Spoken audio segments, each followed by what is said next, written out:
अस्सलाम वालेकुम नाज़रीन, आप देख रहे हैं चैनल 24 सिटी न्यूज़ नेटवर्क की 11वें दिन की ट्रांसमिशन इलेक्शन 2024। ये प्रोग्राम है नसीम ज़हरा पाकिस्तान। हमारे साथ पार्टिसिपेंट्स हैं स्टूडियो में पीजे मीर साहब, बहुत शुक्रिया पीजे मीर साहब, जावेद इकबाल साहब, thank you for joining us. हमें अतर काज़मी साहब ने ज्वाइन किया इस्लामाबाद से, और हम कोशिश करेंगे कि हम अली ज़फ़र साहब पीटीआई से, उनसे भी बात करें, पूछें कि क्या सिचुएशन है, उनकी पार्टी की क्या हिकमत अमली है। ये हमारी 11 दिन की जो एक काफ़ी लंबी ट्रांसमिशन थी, परहैप्स द लॉन्गेस्ट जो कि किसी चैनल ने की है 2024 पे इलेक्शंस पर। तो अभी हम इस सेशन में कोशिश करेंगे, ज़रा कर्टन्स का ये सेशन है, यानी कि आखिरी है, तो पूछेंगे अपने पार्टिसिपेंट से कि वो क्या देख रहे हैं मूविंग फॉरवर्ड, अगले 2-4 दिनों में क्या नतीजा निकलेगा पॉलिटिकली और गवर्नमेंट के हवाले से इस इलेक्शन का, जो जिसमें कि करोड़ों लोगों ने हिस्सा लिया। One of the highest turnout, कोई अभी फिगर नहीं है हमारे पास, बट एनीवेयर फ्रॉम 48% टू 49% था, और बड़ा भरपूर एक वोटिंग का पैटर्न हमने देखा। मुश्किलात काफ़ी थी और बहुत सी क़यास आराइयाँ हुई कि कितना वायलेंस होगा, क्या होगा। वायलेंस तो नहीं हुआ, अल्लाह का शुक्र है, जिसके लिए हम कहेंगे कि everybody should be, all the institutions, election commission etcetera, security agencies. लेकिन जो मामला हुआ वो ये कि वोटिंग हुई, ज़बरदस्त हुई, मैंडेट भी हुआ, लेकिन मैंडेट पार्टली चोरी करने का भी इल्ज़ाम लगा, जो कि अब कोर्ट्स में जाएगा। ईसीपी में भी बात उठाई गई है। तो अभी हम चलते हैं अपने पार्टिसिपेंट्स के पास ये पूछने के लिए व्हाट नेक्स्ट। पीजे, आप मुझे बताइएगा, पहले ज़रा देख लेते हैं जो हम कहते रहे यहाँ PDM 2 का प्रोजेक्ट है कि जिस तरह 14 पार्टीज थी, 14 नहीं तो 3-4 पार्टीज मिलकर गवर्नमेंट बनाई, तो इस वक्त उस प्रोजेक्ट की क्या पोजीशन है? क्योंकि कहीं हम सुन रहे हैं कि शायद पीपल्स पार्टी अलग कुछ कर रही है, ये कहा जा रहा है IPP में और लोग चले जाएंगे, independents are up for grabs. देखिए जी, जो PDM पहले बना था, that was an artificial PDM। ठीक, वो बनाया था उन पार्टीज़ ने जिनकी आपस में नहीं बनती, और वो उन्होंने बनाया था एक इंसान, एक आदमी के लिए। ठीक, वो आदमी साइड पे हो गया। अब बात कर रहे हैं दूसरे PDM की। सबसे पहले जो सो कीवर्ड है, आपने जो अपने प्रोलोग में भी कहा है, कीवर्ड है कि क्या हम ये जो मैंडेट आया, क्या हम इसको रिस्पेक्ट करेंगे या नहीं करेंगे। अगर तो आप रिस्पेक्ट, तो आपके पास होप है फ्यूचर की। अगर आप रिस्पेक्ट नहीं करेंगे, फिर आपके पास कोई फ्यूचर की होप नहीं है। रॉन्ग और राइट, आपने दो चीज़ों को देखना है और इसको तराजू को सही तरीके से तोलना है। आपने एस्टैब्लिशमेंट को एक जगह क्रेडिट देना है कि बाय ओवरऑल इलेक्शंस अच्छे हुए हैं, ऐसी कोई इन्फोर्समेंट नहीं हुई है मैस लेवल पे। यस, थोड़े लेवल पे हुई है, बिल्कुल हुई है, इसमें कोई शक नहीं है, और अभी भी हो रही है। अभी भी कैंडिडेट्स उठाए जा रहे हैं, जो जीते हुए भी हैं उनको उठाया जा रहा है, वो आपके सामने है। BBC, स्काई न्यूज़ और बाकी वर्ल्ड प्रेस ने सब आपको कंडेम किया है। वो कहते हैं these are the worst general elections Pakistan has gone through. हम नहीं कह रहे, हम तो जहाँ कोशिश भी होती है हम उसको डिफेंड ही करते हैं, but at the end of the day ये शीशा जो है पूरी दुनिया के आगे खुल गया है। अब बात आती है आगे, फिर अब आप मैंडेट चोरी कर रहे हैं सिलेक्शंस के अंदर। जब मैंने कहा कि रिस्पेक्ट कर रहे हैं कि नहीं कर रहे, आपकी पॉलिटिकल पार्टीज वही पुराने 90s की पॉलिटिक्स, 80s की पॉलिटिक्स में आगे, कोई इधर से उठा रहा है, कोई इधर से उठा रहा है, एंड दे वांट टू। तो इस वक्त ये सिचुएशन है जो आपको नजर आ रही। जी जावेद इकबाल, आप बताइएगा, ये अभी हम सुन रहे हैं कि बिलावल हाउस पहुंच गए मुस्लिम लीग का वफ्द, तो इसका मतलब कि किसी हवाले से वो भी PDM 2 का जो प्रोजेक्ट है, इनिशिएटिव है, जो लफ्ज़ इस्तेमाल करें, वो भी चल रहा है। आप इसको कैसे देख रहे हैं? अच्छा, मैं ना इसे PDM 2 तो नहीं कहूँगा, मैं ये कहूँगा PDM का सीज़न 2 आ रहा है, जिस तरह नेटफ्लिक्स पे कामयाब सीज़न हो। और मेरे लिए हैरान कुन ये है, क्या सीज़न 1 सुपर डुपर हिट था, जो इतनी धूमधाम से बकर मंडियाँ लगाकर अवाम के शऊर की तौहीन करके और 2 साल इतना ज़्यादा तमाशा लगाकर हम एक सीज़न 2 के इस चीज़ के लिए आए थे कि जहां अवाम ने अपना बड़ा क्लियर मैंडेट दिया, और आज हम उस मैंडेट की तौहीन के लिए ज़बरदस्ती का सीज़न लाना चाहते हैं। तो देखने की चीज़ ये है कि क्या पहले सीज़न की वजह से अवाम, पाकिस्तान, जमहूरियत, आइन मजबूत हुए थे? क्या आवाम को रिलीफ मिला था? आपकी मैशत ठीक हुई थी? अगर ठीक थी तो लेके आए, वेलकम, हम भी वेलकम करेंगे।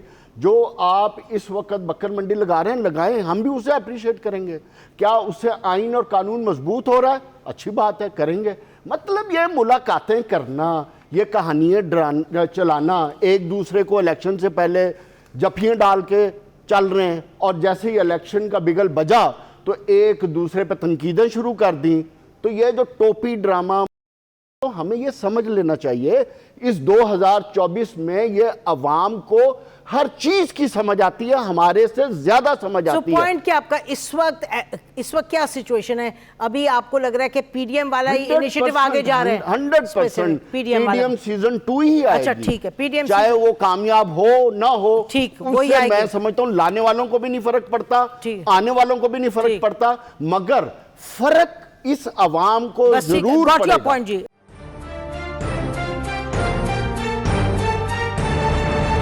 जी Athar, come in on this please. आप क्या कैसे देख रहे हैं? इस्लामाबाद में बैठे हैं, आपकी नज़र है वहाँ जो सिचुएशन है इस्लामाबाद में, पिंडी में, आपको क्या नज़र आ रहा है?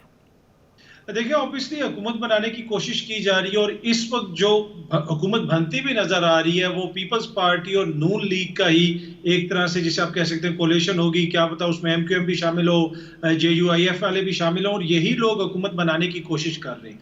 और वजीर आजम के लिए भी मुख्तलिफ नाम सामने आ रहे हैं।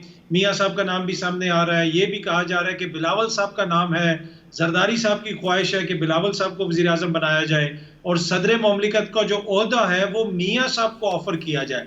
लेकिन इसमें एक और चीज़ ये है कि क्या जरदारी साहब चाहेंगे कि एक ऐसी हुकूमत में बिलावल साहब को वज़ीर आज़म बना दिया जाए कि जो ना मुस्तहकम होगी, ना डिलीवर कर सकेगी। इस वक्त जो हालात है मैं उनके तनाजुर में बात कर रहा हूँ, तो हो सकता है जरदारी साहब खुद वज़ीर आज़म बने, लेकिन ये चीज़ हमें ज़राए ने बताया है कि मियाँ साहब को ये बात कन्वे की गई है कि पाकिस्तान पीपल्स पार्टी आपको सदर बनाने के लिए तैयार है। और इसके साथ साथ एक ऐसा वज़ीर आज़म भी आ सकता है जो दोनों सियासी जमातों के अंदर टियर 1 की लीडरशिप में ना हो। तो अब ये भी है चीजें हैं, तो अब देखते हैं कि आगे चीजें किस तरफ जाती हैं। अभी बहुत सारी चीजें मैच्योर होना बाकी हैं, लेकिन जो है ये सारी चीजें इस वक्त टेबल पे हैं और इनके ऊपर बातचीत हो रही है। अच्छा, ये इससे पहले आई गो बैक टू पीजा, आप ये बताइएगा कि प्रेसिडेंट साहब कब हरकत में आएंगे? उनका एक रोल है, मुतहर्रिक कब होंगे? क्योंकि उनका एक आइन के तहत रोल है, जब इलेक्शंस होते हैं उसके बाद ही कॉल्स दी असेंबली। आपने कुछ सुना उसके बारे में? नहीं, अभी तक तो उस हवाले से कुछ नहीं, इसलिए कि अगर देखें तो 72 घंटे गुजर चुके हैं, अभी तक नसीम हमारे पास रिजल्ट्स ही नहीं आए। वो रिजल्ट जो इलेक्शन कमीशन ने कहा था कि रात को 1 बजे आ जाएंगे, फिर कहा गया 2 बजे आ जाएंगे, अब 72 घंटे गुजर चुके हैं। तो प्रेसिडेंट साहब तो तब एक्शन में आएंगे जब तमाम असेंबली का वजूद हो चुका होगा, तमाम नताइज आ चुके होंगे। तो अभी तो इलेक्शन कमीशन वाली स्टेज से ही हम बाहर नहीं निकल सके। तो मेरे ख्याल में अभी प्रेसिडेंट साहब भी अपने हॉर्सेस रोक के बैठे हुए हैं, जब ये मामला क्लियर होंगे तो फिर ही उसी तरफ से कुछ पेशरफ्त होगी। हाँ, यकीनी तौर पर ये बात तो इन्होंने ठीक की पीजे के अभी तो तमाम इलेक्शंस के रिज़ल्ट नहीं आए, लेकिन क्योंकि यहाँ इतनी मुतहर्रिक हुए हैं दोनों पार्टीज़, मेजर पीपल्स पार्टी और PMLN, के we get this impression as if everything is over from the point of view of this results. वो रिज़ल्ट्स भी नहीं ओवर हुए। तो अगर हम बात ECP की कर रहे हैं तो मेरा ख्याल है कि जो काउंटिंग के लेवल पर एक जो क्राइसिस की सिचुएशन बनी है, मैं तो नहीं कहूँगी कि ECP का बड़ा कमाल है, बिल्कुल नहीं। ECP ने कहा जी कोई नहीं, इंटरनेट ख़त्म होगा, इंटरनेट ख़त्म हुआ, उन्होंने कहा हमारे काम को कोई असर नहीं होता इंटरनेट ख़त्म होने से। फिर उन्होंने कहा जी अब हमने रात के 12 बजे रिज़ल्ट देने, अब सुबह 10 बजे देने हैं दूसरे दिन, क्योंकि जी इंटरनेट की वजह से मसाइल हुए हैं। मतलब ECP की परफॉर्मेंस को तो मैं तो ज़ाती तौर पर मुझे तो लगता है बड़ी तनकीद की नज़र से देखती हूँ। बिल्कुल से आपने सही कहा।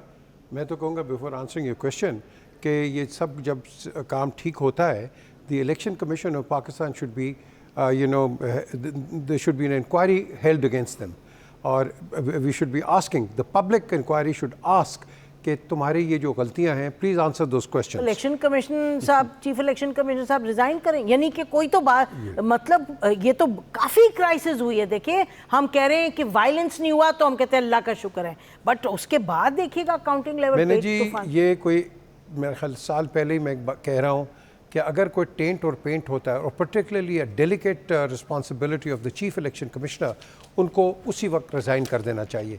जो हम एग्जांपल्स देते हैं मेंबर्स की बाहर के पार्लियामेंट की, और भाई आप पे एक हरफ भी आता है आप छोड़ देते हो। मैं उसको क्रेडिट देता हूँ इसको मरीम नवाज़ को, ये चेयरमैन उसकी थी बैतुल माल, इन पे काफ़ी तनकीद हुई, she left the post. That is the way how you should move.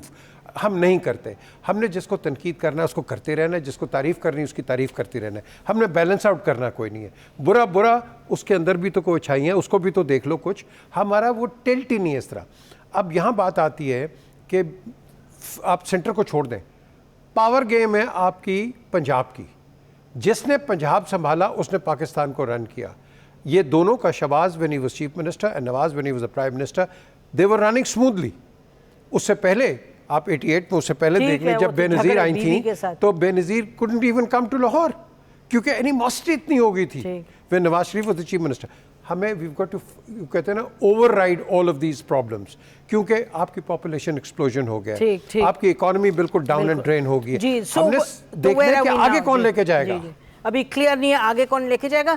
थोड़ा सा जावेद इकबाल इस पर आइएगा कि इस इलेक्शन को आप पाकिस्तान की तारीख के हवाले से किस तरह से इसका मुआवजा करेंगे, क्या कहेंगे कि कैसा इलेक्शन था ये?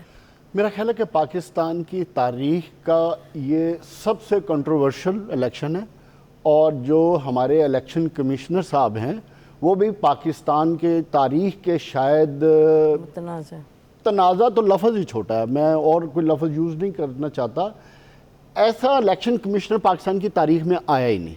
और ये पाकिस्तान की बदकिस्मती है। अगर आप इसको पिछले 2 साल में उनका कंडक्ट देखें तो आज जिस पाकिस्तान इंतशार, खलफशार और ये जो 9 मई वाली हम बात करते हैं, ये सब इस चीफ इलेक्शन कमिश्नर की वजह से। नहीं, मैं बताता हूँ, मैं साबित करता हूँ, एक सेकंड मैं आपको साबित करता हूँ। नहीं, इनकी वजह से, उसकी वजह मैं बताता हूँ। पीटीआई ने जब 150 सीटों से एनए की असम्बली से रिजाइन किया तो ये इनका काम था इलेक्शन करवाना, क्यों नहीं करवाया? प्रेशर बिल्ट हुआ तो 2 असम्बलियाँ टूटी, तो फिर ये किधर चले गए?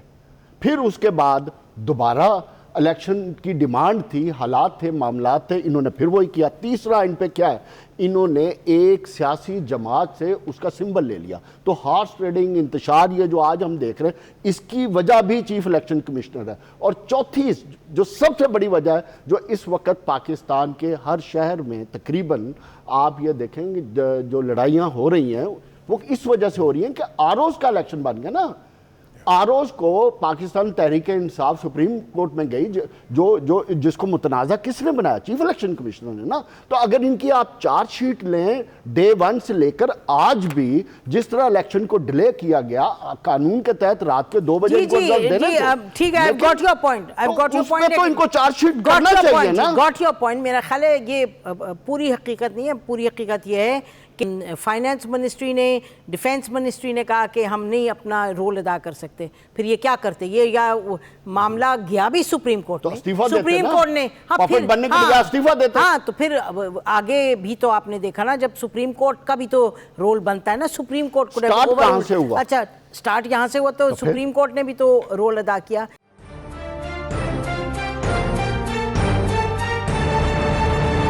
11 दिन लंबी जो हमने ट्रांसमिशन की है इलेक्शन 2024 के हवाले से, और इसमें हमारी टीम्स कुछ जो इनको आप देखते थे ऑन स्क्रीन, और उससे बढ़ के जो हमारी ज़बरदस्त टीम्स हैं, जिन्होंने टेक्निकल जो टीम्स रही हैं, जिस तरह से उन्होंने मेहनत की दिन रात 11 दिन से, और being led by very competent people, production में कैमरामैन, जो चाय देने वाले, जो रिसर्च करने वाले, तो बहुत माशाल्लाह ज़बरदस्त टीम रही है। बड़ी अच्छी सिनर्जी रही है, और काश ऐसी सिनर्जी पाकिस्तान खुद चलाने वालों में हो। तो ये आपको बताते चलें कि जो इलेक्शन कमीशन है उसने अभी तक 10 नेशनल असम्बली की सीट्स और 16 प्रोविंशियल असम्बली की सीट्स के जो रिज़ल्ट्स हैं उनको विदहोल्ड किया है। उसमें 10 जो नेशनल असम्बली की सीट्स हैं, एक है NA-15 जिसको कि मियाँ नवाज शरीफ साहब के कंप्लेंट पे उन्होंने विदहोल्ड किया। ये मानसेरा है जिसमें इनिशियली जो अनाउंस था रिज़ल्ट उसमें नवाज शरीफ साहब हारे थे।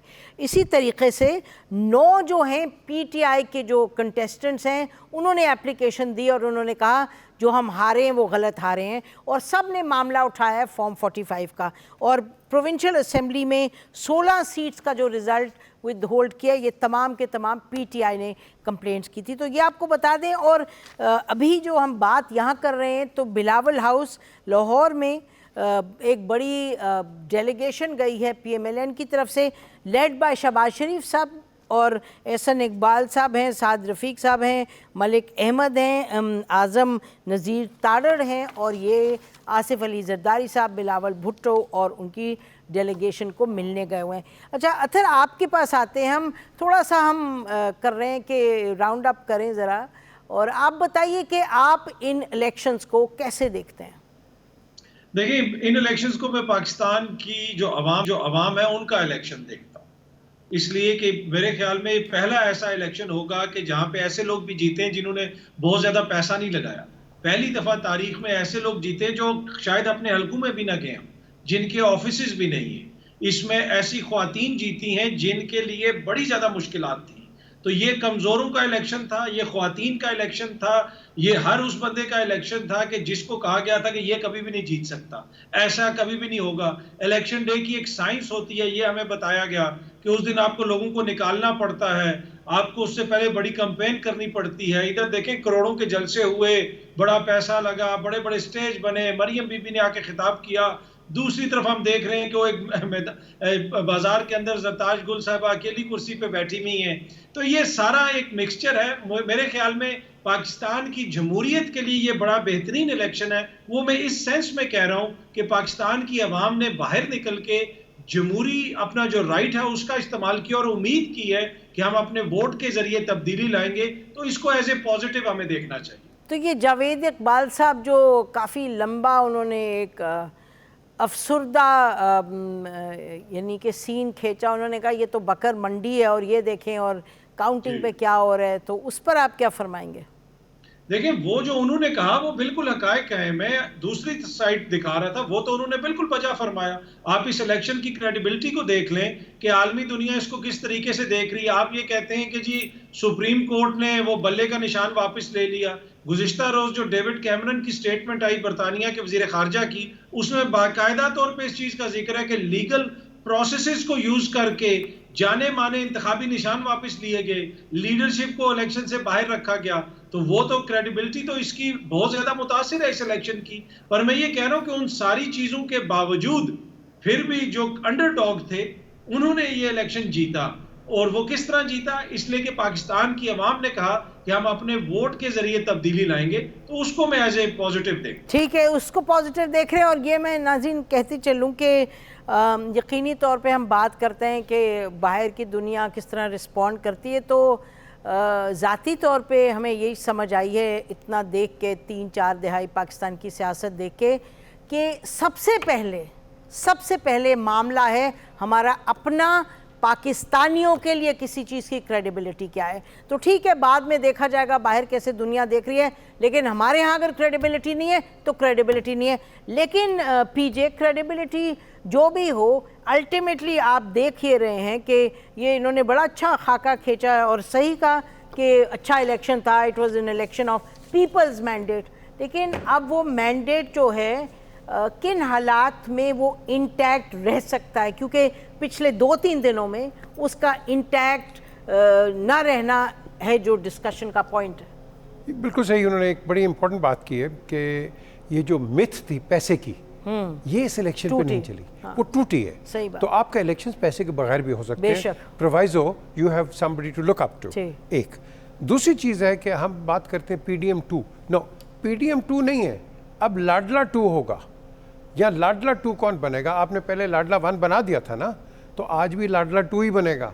वैसे कोई नहीं आएगा, क्योंकि जिस तरह अभी आपने कहा कि इतने लोग उधर गए, वो क्या करने गए? वहाँ ये होगा, अच्छा आप ये बन जाएं, आप ये बन जाएं। तो बात तो वहीं उस दरवाजे के अंदर पाकिस्तान की जो फेट है वो उस कमरे के अंदर सील हो जाएगी। वो ये होगा, वो ये होगा, वो ये होगा, end of the story. The question आप लाडला 2 कह रहे हैं जी। मैं आपको बताऊं कि मुझे लगता है कि अब लाडलों का टाइम ख़त्म हो गया है। अब टाइट करके जिसको लाया जा रहा है वो लाया जाएगा। सर आप देख लें, अगर मियां नवाज शरीफ साहब को कह रहे थे पूरे 3 महीने हम सब ने क्या कहा, लाडला लाडला, तो हाल तो देखें लाडले। आप एक चीज याद रख लें, लिख लें, नवाज शरीफ किसी का लाडला नहीं बन सकता। मैंने तो आपसे यही तो कहा। हाँ, ये नहीं बनेगा। तो फिर आप कह रहे हैं नवाज शरीफ साहब ही लाडला होंगे, इमरान खान लाडला नहीं हुए, फिर आप कह रहे हैं पीपल्स पार्टी लाडला होगी। ये किसी ना किसी को तो बनाएंगे, किसी ना किसी को। देखे ना, 141 सीटें आपकी पूरी हैं, मुझे बताएं, पंजाब के अंदर ही हैं। उसके बाद 61 आपकी हैं सिंध के अंदर, 45 हैं आपकी केपी के अंदर, ठीक है। बाकी आप रेलो के 2, 3, 4 सीटें ये वो, दे डोंट मीन 16 आपकी बलूचिस्तान की। आपने कहीं ना कहीं से तो अपने वो कट्टे करने हैं ना। तो ये जिस तरह वो, मुझे याद है कि वो हिस्ट्री अगर आप पढ़ें तो आगा खान ने कहा था बरतानिया की ब्रिटिश गवर्नमेंट को कि मैं जी आपको 500 घोड़ा देता हूँ, फिर 1953 के अंदर उसको आपने हिज एक्सलेंसी बना दिया। चलें जी, देखते हैं, ब्रेक लेते हैं नाज़रीन। ये तो क्लियर है कि एक पीपल्स मैंडेट थी, उसने एक लाडला आपको दिया है, पीपल्स मैंडेट से एक लाडला है, और पीजे साहब फरमा रहे हैं कि एक और भी लाडला बनेगा। हमें लगता है कि इस्टेब्लिशमेंट अब लाडले कम बनाएंगी, इस्टेब्लिशमेंट अब कहेगी फॉल इन लाइन, और जो बात सही है हमारे मुताबिक जो सही है वो करें।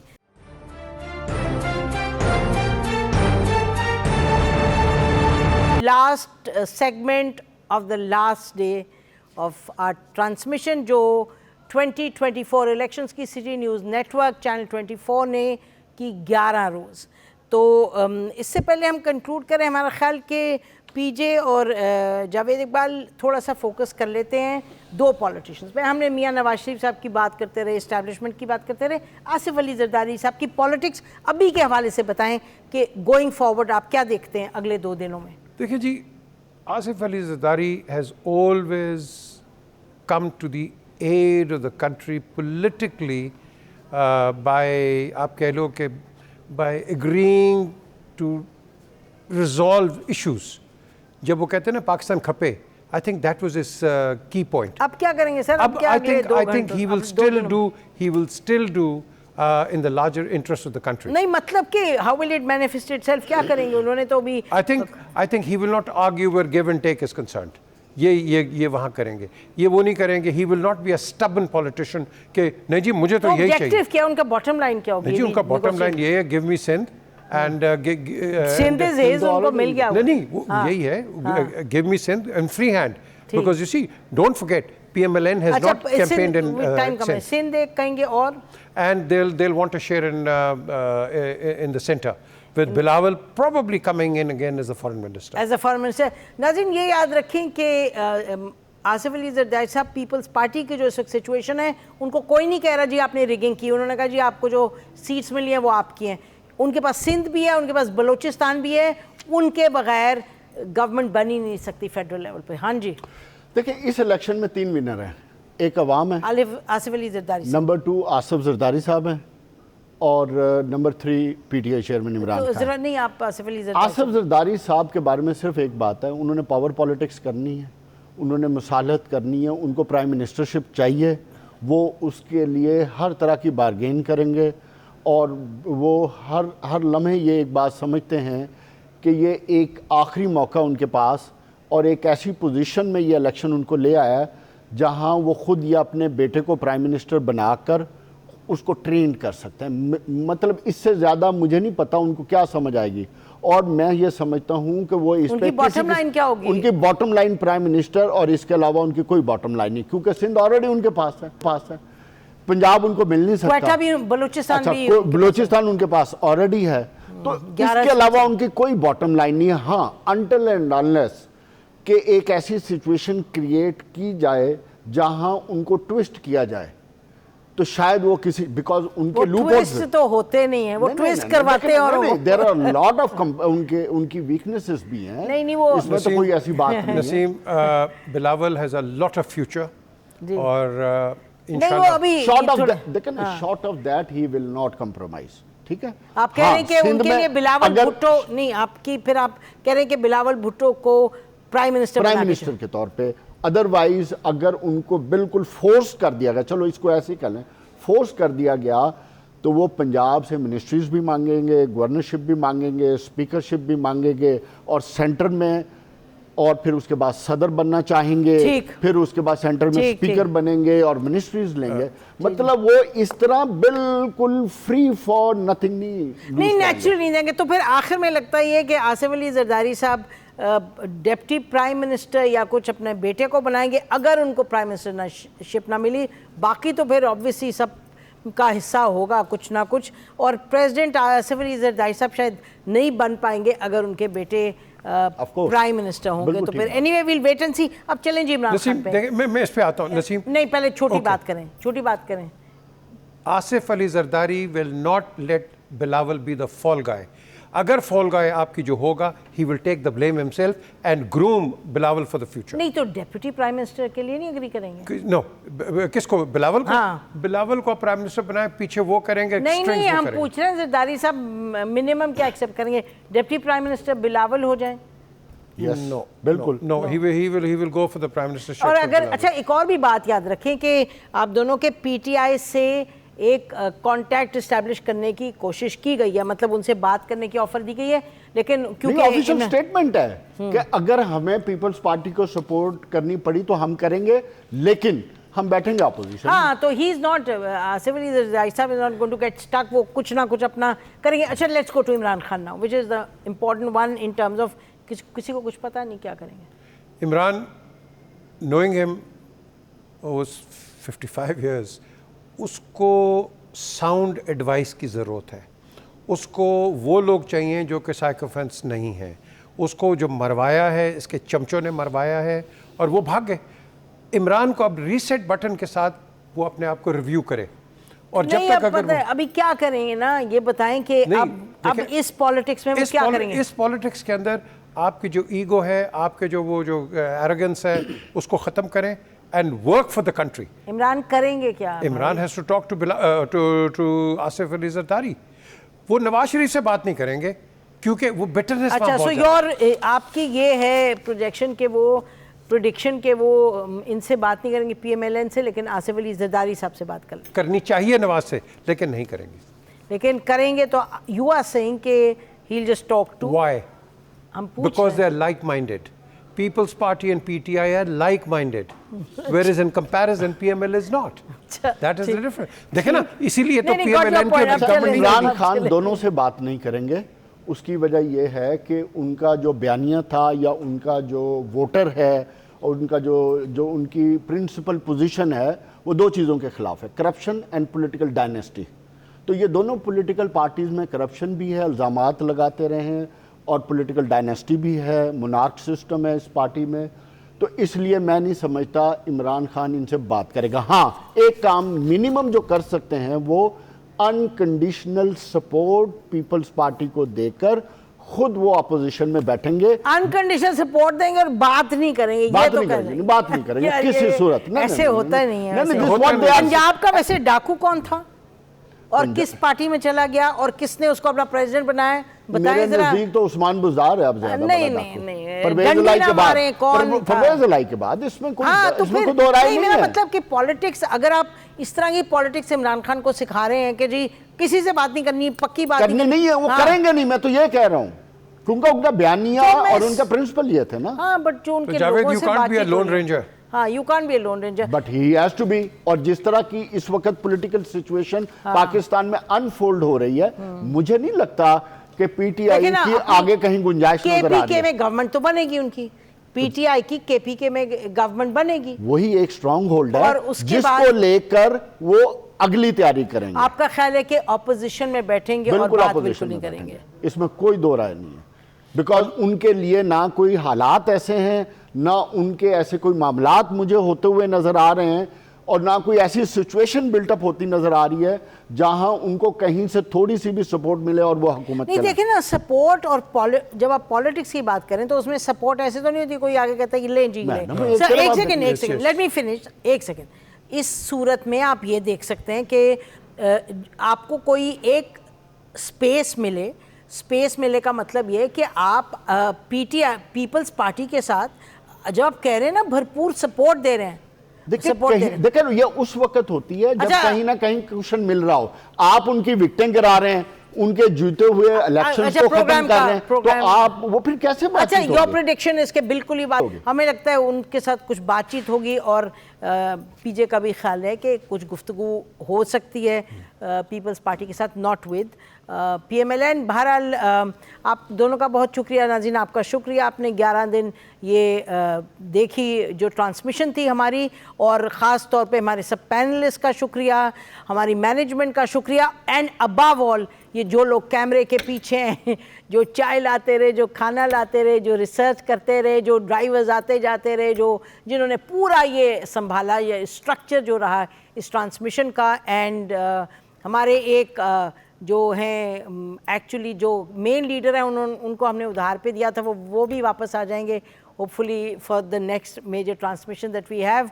लेकिन सबका बहुत बहुत शुक्रिया आप लोगों का ख़ास तौर पे, और दुआ गो हैं हम, ये जो मैंडेट मिला है, इस मैंडेट की शायद लोगों के जहन में ये समझ आ जाए कि मैंडेट से लड़ाई में कुछ हासिल नहीं है, मैंडेट की इज़्ज़त करना से बात बनेगी। पाकिस्तान जिंदाबाद।